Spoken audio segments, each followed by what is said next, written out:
every one of these 12 doctrines that I have tried to define, explain, and then apply, not because of my writing, but because of what they are and what they depict of who God is, carry that same transformational magnificence. I think the doctrine of God's sovereignty. I mean, how beautiful is it? How comforting is it that the goal of my life, my responsibility, is not to see how many things I control and how many people I can control. Mm-hmm.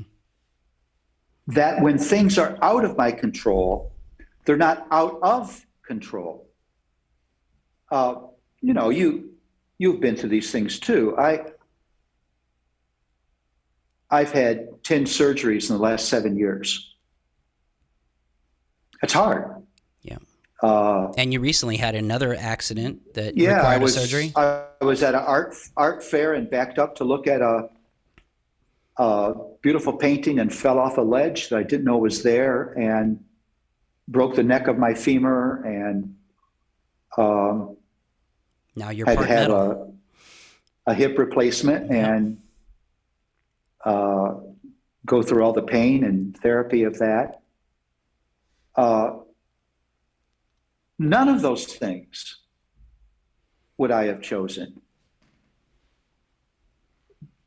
But to know that this God, who is perfect in love, perfect in grace, perfect in faithfulness, who is the perfection of wisdom, has planned this for me.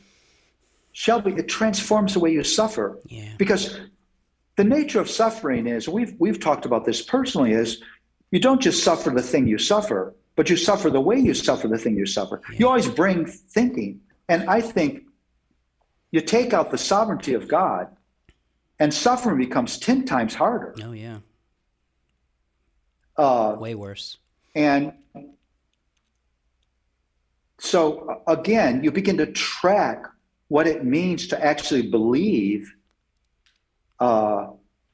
in the sovereignty of God and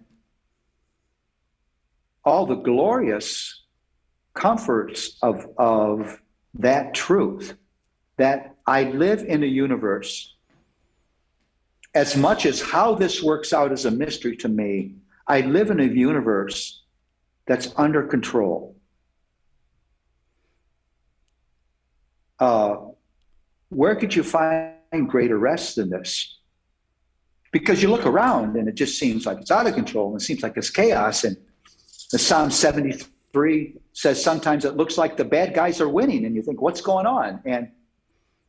But to go back again to what Scripture says about God's rulership over his creation is a tremendous, tremendous comfort. And I want to say this because people struggle with this. The Bible never presents that in a way that turns human beings into robots. Right, yeah. I write in the book that God accomplishes his sovereign purpose through the true validity of the decisions of the secondary agent. That means it's not a question of God's sovereignty and human responsibility. It's human choices that are one of God's means of doing what he has planned to do.